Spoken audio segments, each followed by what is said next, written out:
ತಪೋ ವಿದ್ಯಾ ವಿರಕ್ತ್ಯಾದಿ ಸದ್ಗುಣೌಘಾಕರಾನಹಂ ವಾದಿರಾಜ ಗುರೂನ್ ವಂದೇ ಹಯಗ್ರೀವ ಪದಾಶ್ರಯಾನ್. ಶ್ರೀ ಗುರುಭ್ಯೋ ನಮಃ. ಜನ್ಮಾದ್ಯಸ್ಯ ಯತೋನ್ಮಯಾದಿತರತಶ್ಚಾರ್ಥೇಷ್ವವಿಜ್ಞಸ್ವರಾಟ್ ತೇನೇ ಬ್ರಹ್ಮಹೃದಾಯ ಆದಿಕವಯೇ ಮುಹ್ಯಂತಿ ಯಂ ಸೂರಯಃ ತೇಜೋ ವಾರಿಮೃದಾ ಯಥಾ ವಿನಿಮಯೋ ಯತ್ರ ತ್ರಿಸರ್ಗೋ ಮೃಷಾ ಧಾಮ್ನಾ ಸ್ವೇನ ಸದಾ ನಿರಸ್ತಕುಹಕಂ ಸತ್ಯಂ ಪರಂ ಧೀಮಹಿ.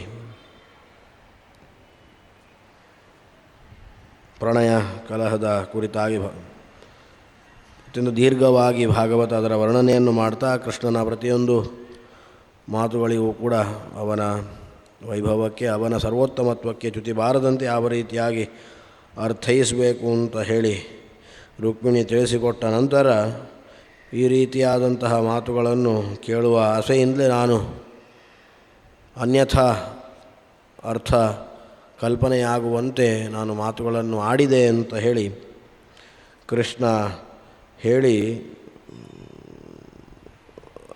ರುಕ್ಮಿಣಿಯ ಪಾತಿವ್ರತ್ಯದ ಕುರಿತಾಗಿ ಅಥವಾ ಅನ್ಯರಿಗೆ ನಾನು ದೊರಕಲಿಕ್ಕೆ ಸಾಧ್ಯವಿಲ್ಲ, ನಿನಗೆ ನಾನು ದೊರೆತದ್ದು ಅತ್ಯಂತ ಅದು ಪ್ರಶಸ್ತ ಅಂತ ಹೇಳುವಂತಹ ಹಿನ್ನೆಲೆಯಲ್ಲಿ ಲೌಕಿಕ ಸಂಪತ್ತಿಗಾಗಿ ಯಾರು ನನ್ನನ್ನು ಆಶ್ರಯಿಸ್ತಾರೋ ಅವರು ಅದೃಷ್ಟಹೀನರು ಅಂತ ಹೇಳಿ ಕೃಷ್ಣ ತಿಳಿಸ್ತಾ, ಅಂಥವರನ್ನು ನಾನು ಮತ್ತೆ ಮತ್ತೆ ನನ್ನ ಮಾಯೆಯಿಂದ ಅವರು ಮತ್ತೂ ಕೂಡ ಲೌಕಿಕವಾದಂತಹ ಕಾಮನೆಯಲ್ಲಿ ಅಥವಾ ಲೌಕಿಕವಾದಂತಹ ಬಂಧನದಲ್ಲಿ ಸಿಲುಕುವಂತೆ ನಾನು ಮಾಡ್ತೇನೆ ಅಂತ ಹೇಳಿ ಕೃಷ್ಣ ಕಾಮಾತ್ಮಾನೋ ಅಪವರ್ಗೇಶಂ ಮೋಹಿತ ಮಮ ಮಾಯೆಯ ಅಂದೇಳಿ ಅವರನ್ನು ಬಂಧಕ ಮಾಯೆಯಿಂದ ಅವರು ಮೋಹಿತರಾಗಿರ್ತಾರೆ ಅಂತ ಹೇಳಿ ತಿಳಿಸ್ತಾ, ಅಂತಹ ಮೋಕ್ಷ ಸಂಪತ್ತನ್ನು ಮೋಕ್ಷ ಸುಖವನ್ನು ಬಿಟ್ಟು ಯಾರು ಲೌಕಿಕವಾದಂತಹ ಸುಖದ ಅಪೇಕ್ಷೆಯನ್ನು ಪಡ್ತಾರೋ ಅವರು ಮೋಕ್ಷವನ್ನು ಅದೃಷ್ಟಹೀನರು ಅಂತೇಳಿ ಹೇಳ್ತಾ, ಐಹಿಕ ಭೋಗಗಳು ಅದು ಹೀನ ಯೋನಿಗಳಲ್ಲಿಯೂ ಕೂಡ ಅವುಗಳ ಪ್ರಾಪ್ತಿ ಸುಲಭ, ನರಕದಲ್ಲಿಯೂ ಕೂಡ ಸುಲಭ. ಆದ್ದರಿಂದ ಅದನ್ನು ನಾವು ಬಯಸಬಾರದು ಅಂತ ಹೇಳಿ ಕೃಷ್ಣ ತಿಳಿಸಿದ. ಮುಂದೆ ಇವನ ದೃಷ್ಟಿಯ ಗೃಹೈಶ್ವರ್ಯಯುತೆ ಮಯಿತ್ವಯ ಕೃತಾನುವೃತ್ತಿರ್ಭವಮೋಚನೀ ಖಲೈಃ ಸುದುಷ್ಕರಾಸೌ ಸುತರಾಂ ದುರಾಶಿಷೋ ಯಸುಂಭರಾಂ ಯಾ ವಿಕೃತಿಂ ಜುಷಸ್ತ್ರಿಯ ಅಂತ ಹೇಳಿ ಗೃಹ ಐಶ್ವರ್ಯಯುಕ್ತಳ ಅಂತ ರುಕ್ಮಿಣಿಯನ್ನು ಸಂಬೋಧಿಸ್ತಾ ಇದ್ದಾನೆ ಕೃಷ್ಣ.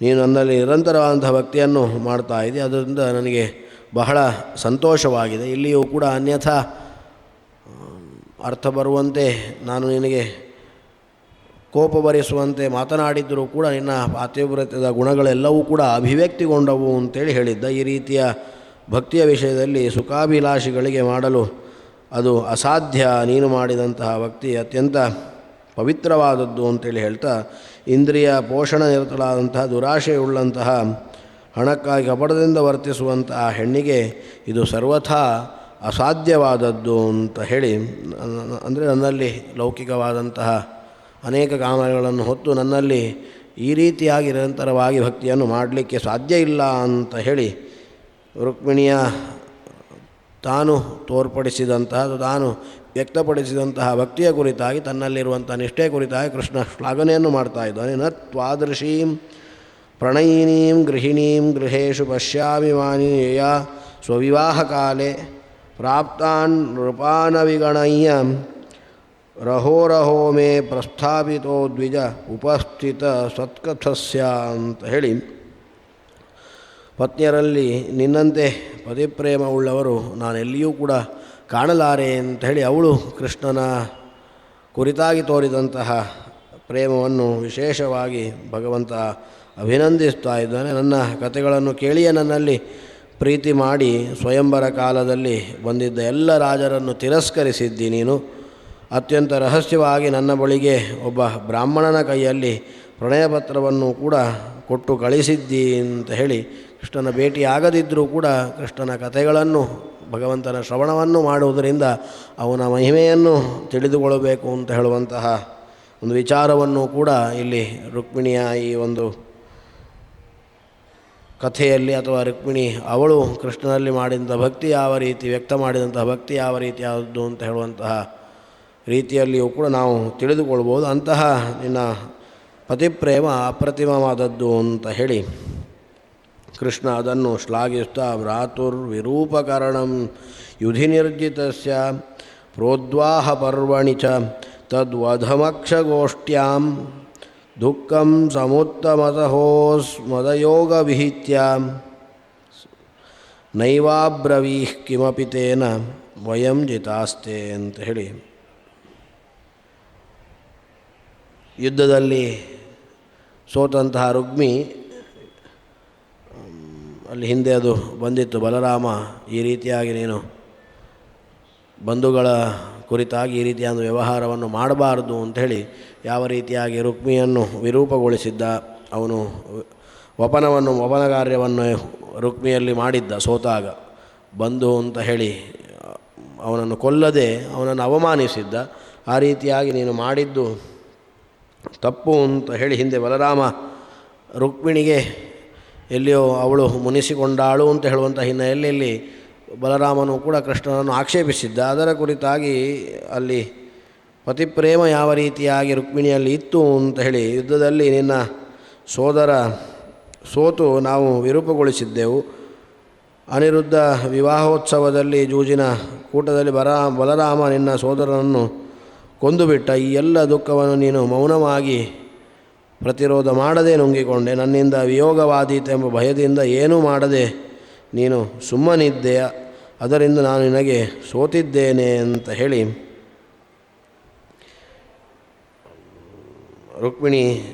ರುಕ್ಮಿಣಿಯ ದುಃಖ ಅಂದರೆ ಸೋದರರು ತಪ್ಪು ಮಾಡಿದ್ದಾರೆ ಸರಿ, ತಪ್ಪು ಮಾಡಿದ್ದಕ್ಕೆ ಅವರಿಗೆ ತಕ್ಕದಾದಂಥ ಶಿಕ್ಷೆ ಆಗಿದೆ, ಅದು ಕೂಡ ಸರಿ. ಆದರೆ ಲೋಕದಲ್ಲಿ ಬಂಧುಗಳನ್ನು ಅಪಮಾನಿಸಿದಾಗ, ಬಂಧುಗಳು ಹತರಾದಾಗ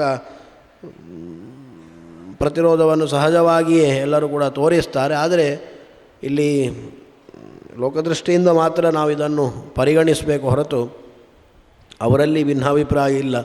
ಸದಾ ಧರ್ಮದ ಹಾದಿಯಲ್ಲಿ ನಡೆಯುವವರಿಗೆ ಲಕ್ಷ್ಮೀನಾರಾಯಣ ಇಬ್ಬರೂ ಕೂಡ ಅವರು ಅನುಗ್ರಹಿಸ್ತಾರೆ. ಅನ್ಯಥಾ ಬಂಧುಗಳೇ ಆಗಿರಲಿ ಅವರಿಗೆ ಶಿಕ್ಷೆ ಅತ್ಯಂತ ಖಚಿತ ಅಂತ ಹೇಳುವಂಥ ಹಿನ್ನೆಲೆಯಲ್ಲಿ ನಾವು ಯೋಚಿಸಿದರೂ ಕೂಡ ಲೋಕದೃಷ್ಟಿಯಿಂದ ಇದು ಅಷ್ಟು ಸಹಜವಾದದ್ದಲ್ಲ ಅಂತ ಹೇಳುವಂಥ ಹಿನ್ನೆಲೆಯಲ್ಲಿ ಈ ರೀತಿಯಾಗಿ ನಿನಗೆ ಅನೇಕ ರೀತಿಯಾಗಿ ನಿನ್ನ ಬಂಧುಗಳ ಮೇಲೆ ದಬ್ಬಾಳಿಕೆ ಆಗಿದ್ದರೂ ಕೂಡ ನೀನು ಅದೆಲ್ಲವನ್ನು ಕೂಡ ನನಗಾಗಿ ನೀನು ಸಹಿಸಿಕೊಂಡಿದ್ದೀಯ. ಆ ಸಹನಶೀಲತೆಯನ್ನುಂಟು ಅದಕ್ಕೆ ನಾನು ಸೋತಿದ್ದೇನೆ ಅಂತ ಹೇಳಿ ಕೃಷ್ಣ ತಿಳಿಸ್ತಾ ಇದ್ದಾನೆ. ಇಲ್ಲಿ ಅನಿರುದ್ಧ ವಿವಾಹ ಅಂತ ಹೇಳುವಂಥದ್ದು ಅಲ್ಲಿ ಪ್ರಣಯ ಕಲಹದ ನಂತರ ಅನಿರುದ್ಧ ವಿವಾಹ ನಡೆದಿದೆ. ಪರೀಕ್ಷಿತ ಈಗ ಪ್ರಶ್ನೆ ಮಾಡಿದ್ದಕ್ಕಾಗಿ ಶುಕರು ಅದನ್ನು ಇಲ್ಲಿಯೇ ಅದನ್ನು ತಿಳಿಸಿದ್ದಾರೆ. ಅಂತೂ ಅದು ಇಲ್ಲಿ ಭಾಗವತದಲ್ಲಿ ಅದು ಮತ್ತೆ ಬರ್ತದೆ. ಅದು ಇಲ್ಲಿ ಈ ಕುರಿತಾಗಿ ಅನಿರುದ್ಧನ ವಿವಾಹ ಅಂತ ಹೇಳುವಂಥದ್ದು ಅದು ಪ್ರಣಯ ಕಲಹದ ಮುಂಚೆಯೇ ಆಗಿತ್ತು ಅಂತ ಹೇಳುವಂಥದ್ದನ್ನು ವ್ಯಾಖ್ಯಾನಕಾರರು ತಿಳಿಸಿಕೊಡ್ತಾರೆ. ಅಂತೂ ಈ ರೀತಿಯಾದಂತಹ ನಿನ್ನ ಸಹನಾಶೀಲತೆ ಹೇಳುವಂಥದ್ದು ನನ್ನನ್ನು ಎಲ್ಲ ದುಃಖವನ್ನು ಕೂಡ ಯಾವ ರೀತಿಯಾಗಿ ಮೌನವಾಗಿ ನುಂಗಿದೆ, ಅದು ನನ್ನ ವಿಯೋಗವಾದೀತ ಎಂಬ ಒಂದೇ ಒಂದು ಕಾರಣಕ್ಕೆ ಅದನ್ನೆಲ್ಲವನ್ನು ಕೂಡ ನೀನು ಸಹಿಸಿಕೊಂಡಿದ್ದೀಯ. ಆದ್ದರಿಂದ ಅದಕ್ಕೆ ಆ ಒಂದು ನಿನ್ನ ಗುಣಕ್ಕೆ ಸ್ವಭಾವಕ್ಕೆ ನಾನು ಸೋತಿದ್ದೇನೆ ಅಂತ ಹೇಳಿ ಕೃಷ್ಣ ರುಕ್ಮಿಣಿಯನ್ನು ಹಿಂದೆ ಮೊದಲ ಮಾತುಗಳಲ್ಲಿ ನನ್ನನ್ನು ನೀವು ಗಂಡನನ್ನಾಗಿ ಪಡೆದದ್ದೇ ತಪ್ಪು ಅಂತ ಹೇಳುವಂತಹ ಅರ್ಥ ಬರುವಂತೆ ಕೃಷ್ಣ ಮಾತನಾಡಿದ್ದ. ಈಗ ರುಕ್ಮಿಣಿಯನ್ನು ತಾನು ಎಷ್ಟು ಬಯಸ್ತಾನೆ ಅಥವಾ ಅವಳನ್ನು ಅವಳಿಗೆ ಅವನು ಸೋತಿದ್ದಾನೆ ಅಂತ ಹೇಳುವಂಥದ್ದನ್ನು ಕೂಡ ಅವರ ಗುಣಗಳಿಗೆ ಯಾವ ರೀತಿಯಾಗಿ ಭಗವಂತ ಸೋತಿದ್ದಾನೆ ಅಂತ ಹೇಳುವಂಥದ್ದನ್ನು ರುಕ್ಮಿಣಿಗೆ ಕೃಷ್ಣ ಇಲ್ಲಿ ಅಭಿವ್ಯಕ್ತಿ ಮಾಡ್ತಾನೆ. ದೂತಸ್ತ್ವಯಾತ್ಮಲಭನೆ ಸುವಿವಿಕ್ತ ಮಂತ್ರ ಪ್ರಸ್ಥಾಪಿತೋ ಮಯಿ ಚಿರಾಯತಿ ಶೂನ್ಯಮೇತತ್ ಮತ್ವಾ ಜಿಹಾಸುರಿದಮಂಗಮನನ್ಯಯೋಗ್ಯಂ ತಿಷ್ಟೇಸ್ತತಸ್ತ್ವಯಿ ವಯಂ ಪ್ರತಿನಂದಯಾಮಃ ಅಂತ ಹೇಳಿ ನನ್ನನ್ನು ಪತಿಯಾಗಿ ಪಡೆಯುವಂತಹ ಉದ್ದೇಶದಿಂದ ನೀನು ಆ ಬ್ರಾಹ್ಮಣನನ್ನು ಅತ್ಯಂತ ಗೋಪ್ಯವಾದ ಸಂದೇಶವಾಹಕ ದೂತನನ್ನಾಗಿ ನೀನು ಮಾಡಿ ಕಳಿಸಿದ್ದೀಯಾ ಅಂಥೇಳಿ ಕೃಷ್ಣನ ಕುರಿತಾಗಿ ರುಕ್ಮಿಣಿ ಯಾವ ರೀತಿಯಾಗಿ ಕೃಷ್ಣನನ್ನು ಬಯಸಿ ಕೃಷ್ಣನಲ್ಲದೆ ಹೋದರೆ ನಾನು ಬೇರೆ ಯಾರನ್ನೂ ಕೂಡ ಮದುವೆಯಾಗುವುದಿಲ್ಲ ಅಂತ ಹೇಳುವಂತಹ ಶಪಥವನ್ನು ಕೂಡ ಅವಳು ದೀಕ್ಷೆಯನ್ನು ಕೂಡ ಹೊತ್ತಿದ್ಲು. ಅದಕ್ಕಾಗಿ ಬ್ರಾಹ್ಮಣ ಮುಖೇನ ಅದರ ಆ ಪತ್ರವನ್ನು ಯಾವ ರೀತಿಯಾಗಿ ಕಳಿಸಿದ್ಲು ಅಂತ ಹೇಳುವಂಥನ್ನು ಕೂಡ ಅದು ಭಾಗವತದನ್ನು ವರ್ಣಿಸಿದೆ. ಅದಕ್ಕೆ ಅದರ ಹಿನ್ನೆಲೆಯ ಕುರಿತು ಅದನ್ನು ಕುರಿತಾಗಿ ಕೃಷ್ಣ ತಿಳಿಸ್ತಾ ಇದೆ. ನಾನು ನಿಮ್ಮಲ್ಲಿಗೆ ಬರುವುದು ಸ್ವಲ್ಪ ವಿಳಂಬವಾದಾಗ ನಾನಿಲ್ಲದ ಈ ಜಗತ್ತನ್ನು ಶೂನ್ಯ ಅಂತ ಹೇಳಿ ನೀನು ಬಗೆದು ಸಂದೇಶವನ್ನು ಕಳಿಸಿದ್ದಾನೆ. ಇನ್ನೂ ಕೂಡ ಕೃಷ್ಣ ಬರಲಿಲ್ಲ. ಬಾರದೇ ಹೋದಾಗ ಕೃಷ್ಣನ ಒಂದು ಆಗಮಿಕೆ ತಡವಾದಾಗ ಅವಳು ಈ ಜಗತ್ತನ್ನೇ ಸ್ವಲ್ಪ ನಾನಿಲ್ಲದ ಈ ಜಗತ್ತು ಶೂನ್ಯ ಅಂತ ಹೇಳಿ ಅದನ್ನು ತಿಳಿದವಳಾಗಿ ಅನ್ಯರಿಗೆ ಯೋಗ್ಯವಲ್ಲದಂತಹ ನಿನ್ನ ಈ ಸುಂದರ ಶರೀರವನ್ನೇ ನೀನು ತೊರೆಯಲಿಕ್ಕೆ ಇಚ್ಛಿಸಿದ್ದೆ. ಅಥವಾ ಅದನ್ನು ಕೃಷ್ಣನಲ್ಲದೆ ಬೇರೆ ಯಾರನ್ನು ನಾನು ವಿವಾಹ ಆಗುವುದಿಲ್ಲ ಅಂತ ಹೇಳುವ ಶಪಥವನ್ನು ಕೂಡ ರುಕ್ಮಿಣಿ ಮಾಡಿದ್ಲು. ಅದಕ್ಕಾಗಿ ನಾನು ಸತ್ತರೂ ತೊಂದರೆ ಇಲ್ಲ ಅಂತ ಹೇಳುವಂತಹ ಭಾವನೆ ಅದು ಅವಳಲ್ಲಿತ್ತು. ಆದ್ದರಿಂದ ನೀನು ಈ ರೀತಿಯಾಗಿ ಇಚ್ಛಿಸಿದಿ. ಈ ಪ್ರೀತಿಗೆ ಪ್ರತಿಯಾಗಿ ನಿನಗೆ ನಾನೇನೂ ಕೂಡ ಕೊಡಲಾರೆ, ಕೇವಲ ನಿನ್ನನ್ನು ನಾನು ಅಭಿನಂದಿಸ್ತೇನಷ್ಟೇ ಅಂತ ಹೇಳಿ ರುಕ್ಮಿಣಿಗೆ ಕೃಷ್ಣನಲ್ಲಿರುವಂತಹ ಆ ಪ್ರೀತಿಯ ಕುರಿತಾಗಿ ಕೃಷ್ಣ ಪ್ರಶಂಸೆಯನ್ನು ಮಾಡ್ತಾ ರುಕ್ಮಿಣಿಗೆ ಅಭಿನಂದನೆಯನ್ನು ಮಾಡ್ತಾ ಇದ್ದಾನೆ. ಈ ರೀತಿಯಾಗಿ ಆ ಕೃಷ್ಣ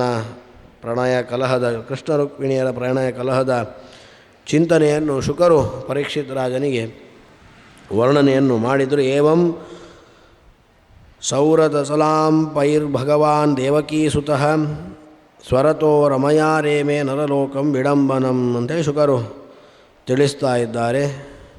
ಹೀಗೆ ಕೃಷ್ಣ ಸ್ವರಮನಾದರೂ ಕೂಡ ನರಲೋಕದಲ್ಲಿ ಯಾವ ರೀತಿಯಾಗಿ ಅದನ್ನು ಮನುಷ್ಯ ಲೋಕದಲ್ಲಿ ಬಂದಾಗ ಮನುಷ್ಯರಂತೆ ಪ್ರವೃತ್ತಿಯನ್ನು ಭಗವಂತ ಮಾಡಿದ ಅಂತೇಳುವ ಹಿನ್ನೆಲೆಯಲ್ಲಿ ಅದನ್ನು ನರಲೋಕವನ್ನು ಅನುಸರಿಸ್ತಾ ರುಕ್ಮಿಣಿಯೊಂದಿಗೆ ಸಲ್ಲಾಪದ ಮಾತುಗಳನ್ನು ಆಡ್ತಾ ಅವನು ವಿಹಾರವನ್ನು ಮಾಡಿದ ಅಂತ ಹೇಳಿ ಶುಕರು ಪರೀಕ್ಷಿದ್ರಾಜರಿಗೆ ತಿಳಿಸ್ತಾ ತಥಾನ್ಯಾಸಾಮಪಿ ಸ್ತ್ರೀಣಾಂ ಗೃಹೇಶು ಗೃಹವಾನಿವ ಆಸ್ಥಿತೋ ಗೃಹಮೇಧೀಯಾನ್ ಧರ್ಮಾನ್ ಲೋಕಗುರುರ್ಜುಷನ್ ಅಂತ ಹೇಳಿ ಲೋಕಗುರುವಾದಂಥ ಕೃಷ್ಣ ಹೀಗೆ ಬೇರೆ ಪತ್ನಿಯರ ಮನೆಗಳಲ್ಲಿಯೂ ಕೂಡ ಸದ್ಗೃಹಸ್ಥನಂತೆ ಗೃಹಸ್ಥ ಧರ್ಮವನ್ನು ಆಚರಿಸಿದ ಅಂತ ಹೇಳಿ ಶುಕರು ಪರೀಕ್ಷಿತ್ ರಾಜನಿಗೆ ಅವನ 16,108 ಜನ ಸ್ತ್ರೀಯರು ಅವನಿಗೆ ಪತ್ನಿಯರು ಎಲ್ಲರಲ್ಲಿಯೂ ಕೂಡ ಸಮಾನವಾಗಿ ಇಲ್ಲಿ ಸಮಾನವಾಗಿ ಅಂತೇಳಿ ಯೋಗ್ಯತಾನುಸಾರ ಅಂಥೇಳಿ ತಗೊಳ್ಬೇಕು. ರುಕ್ಮಿಣಿಯಲ್ಲಿ ವಿಹರಿಸಿದಂತೆ ಮತ್ತೊಬ್ಬರಲ್ಲಿ ವಿಹರಿಸಿದ ಅಂತ ಹೇಳಿ ಇಲ್ಲಿ ಅರ್ಥವಲ್ಲ.